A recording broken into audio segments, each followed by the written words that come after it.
اللہ کا شکر ہے کوئی ایسی دلیل لاؤ جو اکابرین علماء دیوبند کے عقیدے نظریے پہ کسی نے پیش کی ہو. الحمدللہ دیکھنا پھر وہ ہوا میں کیسے اڑتی ہے. اور جو دلیل ہم دیں گے مائی کے ماں نے وہ بیٹا نہیں جنا جو علماء دیوبند کے دلائل کے میدان میں مقابلہ کر سکے. خیر توجہ رکھنا, میں نے کہا اس نسبت کا انسان کو حیا کرنا چاہیے. آئیے نسبت کا حیا کرنے والے نسبت کا حیا کیسے کرتے ہیں. میں نے کہا انہوں نے تنقید میں وقت گزارا ہے. میں بتاؤں اکابرین علماء دیوبند انہیں کہا جاتا ہے. جو دیوبندی بیٹھا ہے اب وہ میرے ساتھ بولے گا, مجھے کہنے کی ضرورت نہیں پڑے گی. میں نے کہا دیکھنا یہ نسبت کا حیا کرنے والے ایسے لوگ ہوتے ہیں. ایک قافلہ ہے جو مکہ مکرمہ سے نکلا حج کر کے مدینہ منورہ کی طرف جا رہا ہے. چلتے چلتے مقام وہ آ گیا, جگہ وہ آ گئی جہاں سے نبی کی مسجد کے مینار نظر آتے ہیں. لیکن رات کے اندھیرے پڑنے لگے. اللہ اکبر, آپس میں مشورہ ہونے لگا رات یہاں گزارتے ہیں, صبح مدینہ منورہ چلے جائیں گے. لیکن ایک عاشق تڑپ گیا. اس نے تڑپ کے کہا اب برداشت نہیں ہوتا نبی کی مسجد کے مینار نظر آئے اور ہم رات یہاں پہ گزار دیں. رات یہاں نہیں گزاریں گے, نبی کے قدموں میں گزاریں گے, نبی کے قدموں میں گزاریں گے. اب ذرا توجہ رکھنا, میں نے کہا تنقید کا جواب تنقید سے نہیں, میں اپنے اکابرین کو پیش کرنے چلا ہوں. توجہ کیجئے گا. اللہ اکبر, سارا قافلہ اس عاشق کے سامنے بے بس ہو گیا. ہاں رات ہی کو چلتے ہیں, چلو سفر کا آغاز کرو. جب سفر کا آغاز کرنے لگے, میں قربان جاؤں اس دیوانے نے یوں کیا, اس نے اپنا جوتا اتارا ہے. جب اس نے جوتا اتارا نا, لوگ کہنے لگے اب کیا ہوا, اب آپ نے جوتا کیوں اتار دیا؟ کہا تمہیں نہیں پتا اس سرزمین کو نبی کا مدینہ کہا جاتا ہے.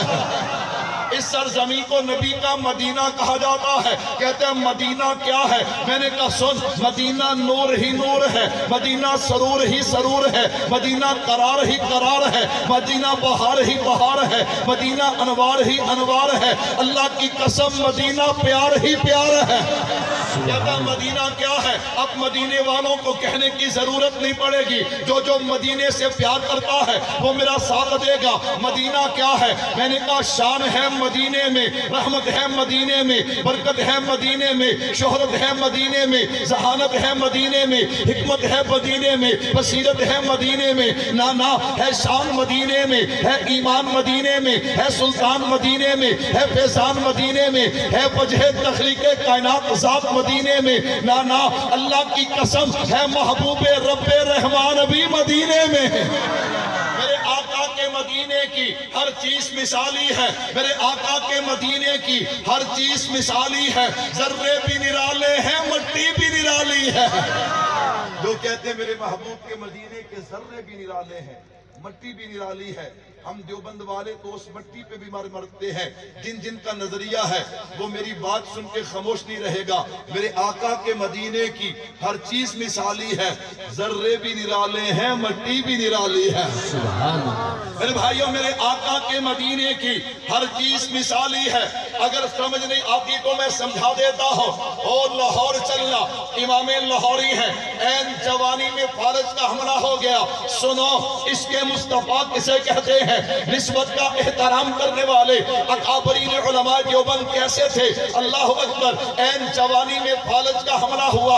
حکیم محمد اجمل رحمت اللہ علیہ نے آپ کا علاج کیا ہے, باقی اثرات تو ختم ہو گئے, لیکن فالج جاتے جاتے نظر پہ اثر کر گیا, نظر کمزور ہو گئی, چشمہ لگ گیا. کچھ عرصے کے بعد اچانک حضرت نے چشمہ اتار دیا. جب چشمہ اتارا مریدین پوچھنے لگے حضرت آپ کی تو نظر کمزور ہے, آپ کی تو بینائی کمزور ہے, آپ نے چشمہ کیوں اتار دیا؟ حضرت فرماتے ہیں اب میری نظر ٹھیک ہے. حضرت کیسے ٹھیک ہو گئی؟ کیا علاج کیا؟ کہا مدینے گیا تھا. اور سنیو, سننا ذرا, مدینے گیا تھا. حضرت مدینے گئے تو پھر کیا ہوا؟ کہا وہاں ایک آغا کسے کہا جاتا ہے؟ حضرت بلال کے خاندان کے لوگ, خاص لوگ جو میرے نبی کے روضے کی اندر کی صفائی کرتے ہیں. ہر بندہ اندر نہیں جا سکتا, وہ خاص لوگ ہیں, انہیں آغا کہا جاتا ہے. کہا ایک آغا جو تھا وہ میرا یار بنا ہوا, میرا دوست بنا ہوا, میرا بھائی بنا ہوا. ایک دن وہ نبی کے روضے کے اندر اندر گیا، اس نے اندر جو ہرے رنگ کا کپڑا ہے اسے ہلایا، اس سے تھوڑی سی مٹی نکلتی ہے، اس نے اس کو محفوظ کر لیا کہ میرا یار لاہوری آئے گا، نبی کا دیوانہ ہے، نبی کا عاشق ہے، کہ اسے تحفے میں دوں گا۔ جب میں گیا نا اس نے وہ مجھے تحفہ دیا، میں نے کہا تیرا تحفہ تو کمال ہے لیکن اس کا تو ادب بڑا ہے، اس کا تو احترام بڑا ہے۔ میں سوچتا رہا اسے کہاں پہ رکھو، کیسے رکھو۔ پھر میرے دل و دماغ نے فیصلہ کیا وہ جو میری سرما دانی ہے جہاں سے روزانہ میں سرما اپنی آنکھوں میں لگاتا ہوں، میں اس مٹی کو اس میں ڈال لیتا ہوں تاکہ یہ مٹی سرمے کے ساتھ میری آنکھوں میں چلی جائے اور نبی کی اس نسبت کا احترام کا حق ادا ہو جائے۔ میرے بھائیوں توجہ رکھنا، وہ سرما دانی میں مٹی کو ڈالا ہے، اب وہ آنکھوں میں جانا شروع ہوئی۔ میرے محبوب کا فرمان ہے اللہ نے مدینے کی مٹی میں بھی شفا کو رکھا ہے۔ حضرت فرماتے ہیں جیسے جیسے وہ مٹی میری آنکھوں میں جاتی گئی اللہ میری بینائی کو ٹھیک کرتے گئے۔ اس لیے تو میں نے کہا میرے آقا کے مدینے کی ہر چیز مثالی ہے، ذرے بھی نرالے ہیں، مٹی بھی نرالی ہے۔ نعرہ تکبیر، نعرہ تکبیر، تاجدار ختم نبوت۔ سبحان اللہ۔ 5-7 منٹ باقی ہیں، اگر سبحان اللہ کہو تو مدینے کی ایک بات اور سنا دیتا ہوں۔ ہمارے بزرگوں میں سے فیصل آباد کے بزرگ گزرے ہیں مفتی محمد یونس، سب کہہ دو رحمت اللہ علیہ۔ حضرت مدینہ گئے، فرمایا علماء کی جماعت ہم حج کر کے مدینہ آ گئے۔ ایک دن میری ڈیوٹی تھی کھانا کھلانے پہ علماء کو، میں نے علماء کو کھانا کھلایا، دسترخوان صاف کیا، کچھ ہڈیاں بچی ان کو گرانے کے لیے میں جہاں جگہ بنی ہڈیاں گرانے کی وہاں پہ گیا۔ میں نے جیسے ہی ہڈیاں گرائی نا مدینے کا ایک بچہ آیا، اس نے آج ان ہڈیوں کو اٹھایا اور چوسنا شروع کر دیا۔ حضرت مفتی صاحب فرماتے ہیں میری چیخیں نکل گئیں۔ حضرت کیوں؟ فرمایا میرے آقا کے مدینے کی ہر چیز مثالی ہے۔ تھک گئے ہو، میرا خیال تھک گئے ہو، جو نہیں تھکے کہہ دو سبحان اللہ۔ میں نے بیٹے کو کہا، بچے کو کہا بیٹا کیوں ہڈیاں چوستا ہے؟ اس نے کہا چچا بھوکا ہوں۔ کیا ہوں؟ گھر سے کھانا نہیں ملتا، کثیر بہن بھائی ہیں، یتیم ہیں، ماں کے پاس اتنے اسباب نہیں کہ ہمیں کھانا دے سکے۔ بیٹا کیسے گزارا کرتے ہو؟ چچا یوں مسجد کا چکر لگاتے ہیں، کہیں سے روٹی کے ٹکڑے، کہیں سے پھلوں کے ٹکڑے، کہیں سے جناب ہڈیاں ملتی ہیں، چوس لیتے ہیں، کھا لیتے ہیں، گزارا کرتے ہیں۔ میں نے دسترخوان بچھایا، بیٹے کو کھانا کھلایا۔ میں نے کہا بیٹا میرے ساتھ وعدہ کر جتنے دن میں مدینے میں ہوں تو روزانہ آئے گا، صبح دوپہر شام رات وقت نہیں دیکھے گا، تجھے بھوک لگے گی میں تجھے کھانا کھلاؤں گا۔ کہا وہ بچہ آتا رہا، میں اس بچے کو کھانا کھلاتا رہا۔ ہمارے واپسی کے دن قریب آ گئے۔ سنو میرے بھائیوں، اکابرین علماء دیوبند اپنے نبی کی نسبت کا حیا کیسے کرتے ہیں؟ اللہ اکبر، اللہ اکبر۔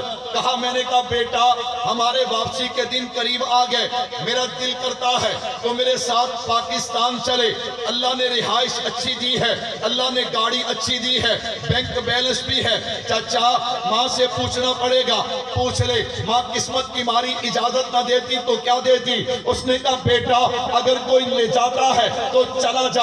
کہا وہ بچہ تیاری کر کے آیا، آخری دن آ گیا۔ میں نے کہا چل بیٹا نبی کے روضے پہ آخری سلام کرتے ہیں، پھر شاید دوبارہ زندگی وفا کرے نہ کرے۔ ہم نبی کے روضے پہ چلے گئے، ہم نے درود و سلام پڑھا ہے۔ درود و سلام پڑھ کے جب ہم واپس ہٹے ہیں، اللہ اکبر، ان کیفیات کو محسوس کرنا میرے بھائیوں، ان کیفیات کو محسوس کرنا۔ جب ہم واپس لوٹے چند قدم اٹھائے، اس بچے نے میرا ہاتھ پکڑ لیا، مجھے کہتا ہے چچا مجھے جس ملک میں لے جا رہا ہے یہ تو بتایا، وہاں مکان اچھا ہوگا، رہائش اچھی ہوگی، خوراک اچھی ہوگی، گاڑی اچھی ہوگی، یہ تو نہیں بتایا وہاں نبی کا گنبد خضرا بھی ہوگا کہ نہیں ہوگا۔ حضرت فرماتے ہیں میری چیخیں نکل گئی۔ میں نے کہا بیٹا وہاں دنیا کی ہر نعمت مل سکتی ہے لیکن یہ گنبد خضرا کی نعمت اگر اللہ نے عطا کی ہے تو صرف مدینہ منورہ کو عطا کی ہے۔ سنو میرے بھائیوں، اس بچے نے ہاتھ چھڑایا، دوڑ لگا دی ہے،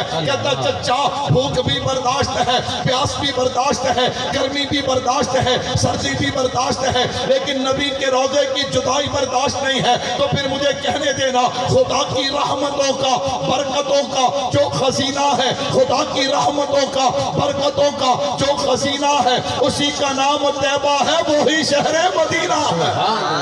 سبحان اللہ۔ اس بزرگ کی بات پوری کروں۔ اس بزرگ نے جوتا اتارا، جب اس نے جوتا اتارا نا تو ان کو دیکھ کر باقی لوگوں نے بھی جوتے اتار لیے. کیا کر لیے؟ حضرت گنگوہی کہنے لگے اور تمہیں کیا ہوا؟ حضرت انہوں نے اتارا. کہا وہ تو نبی کے عشق میں فنا ہے. سبحان اللہ. تم سے نہیں برداشت ہوگا یہ نوکیلے پتھر، تم سے نہیں برداشت ہوں گے. اللہ اکبر اللہ اکبر. نوکیلے پتھر تم سے برداشت نہیں ہوں گے. اگر مولانا عبد الماجد صاحب نے پھر دوبارہ بلایا تو انشاءاللہ بات ہی دارالعلوم دیوبند سے شروع کریں گے. کہو انشاءاللہ. پھر ہم بتائیں گے میرے اکابرین کی تفسیر کے میدان میں، حفظ کے میدان میں، حدیث کے میدان میں، فقہ کے میدان میں، ختم نبوت کے میدان میں، عظمت صحابہ کے میدان میں اور تبلیغ کے میدان میں میرے اکابرین کی قربانیاں کیا ہیں. کہو انشاءاللہ. اللہ ہمارے اس بھائی کو سلامت رکھے. ہمارے بزرگوں کی نشانی ہے ولی کامل. ایسے انسان کم پیدا ہوتے ہیں. منکرہ والوں میں تعریف نہیں کر رہا، جو حقیقت ہے اسے کہنا چاہیے. اللہ اکبر. شریعت کے پابند، شریعت میں ڈنڈیاں مارنے والے، راستے نکالنے والے تو بہت سے لوگ مل جاتے ہیں، لیکن اللہ کی قسم میرے محبوب کی سنت اور شریعت پہ ڈٹ جانے والے ایسی ہستیاں، ایسے بزرگ بہت کم ملا کرتے ہیں. ان میں سے ایک ہستی یادگار اسلام، عالم بعمل، ہمارے اساتذہ کے بھی استاد حضرت مولانا عبداللہ رحمت اللہ علیہ. سب نہیں کہتے رحمت اللہ علیہ، سب کہہ دو رحمت اللہ علیہ. اللہ ان کی قبر پہ مزید برکتیں رحمتیں نصیب فرمائے. اللہ ان کے درجات کو مزید بلند فرمائے. ہمارے حضرت کی نشانی ہے. اللہ میرے اس بھائی کے علم میں، عمل میں، صحت میں برکتیں عطا فرمائے. میرے بھائیوں توجہ رکھنا. حضرت نانوتوی چلے ہیں، وہ اور جوتے اتارنے والے جب وہ کوئی 10 قدم چلا، کوئی 20، کوئی 30، کوئی 40 قدم چلا، جب نوکیلے پتھر لگے، پاؤں زخمی ہوئے تو سب نے جوتے پہن لیے. ایک آگے بڑھا، اس نے حضرت کو جوتا پیش کیا. حضرت نے فرمایا جوتا تو میرے سامان میں بھی ہے، حضرت پہنتے کیوں نہیں؟ کہا تمہیں بتایا نہیں یہ نبی کا مدینہ ہے، یہاں میرے محبوب کے قدم مبارک لگے ہیں. میرا پاؤں، میرا جوتا نبی کے قدموں پہ آئے، یہ نبی کے قدموں کی توہین ہے. اس نے کہا حضرت صدیاں گزر گئیں، صدیاں، سال نہیں، صدیاں گزر گئیں، وہ نشان ختم ہو گئے، وہ نشان کہاں باقی ہیں؟ حضرت فرماتے ہیں تو نشان کی بات کرتا ہے، نشان مٹے ہیں، میرے نبی کی نسبت تو نہیں مٹی. نسبت مصطفیٰ بھی بڑی چیز ہے، جس کو نسبت نہیں اس کی بخشش نہیں. خود خدا نے نبی سے یہ فرما دیا جو تمہارا نہیں وہ ہمارا نہیں. یہ عاشق اب نبی کے روضے پہ ہے. آخری بات ہے میرے نوجوان دوستو، آپ بڑے مزے سے سبحان اللہ ماشاءاللہ نعرے کا جواب دے رہے ہو. اب اس فقیر طالب علم کی بات پہ توجہ رکھنا. پیغام دینے چلا ہوں میں، اپنے حمدونات کا پیغام لے کے جانا. اب یہ عاشق نبی کے روضے پہ ہے. کہاں پہ ہے؟ اور پہلے مجھ سے بھائی محبت نے بتایا ہم دیوبند والوں کا عقیدہ ہے، ہم کسی اور کی بات نہیں کرتے، ہم دیوبند والوں کا عقیدہ ہے اللہ کے نبی اپنی قبر میں زندہ ہے. کہہ دو بے شک. یہاں سے درود پڑھے فرشتے پہنچا دیتے ہیں، وہاں جا کر پڑھے میرے محبوب سنتے بھی ہیں، جواب بھی دیتے ہیں.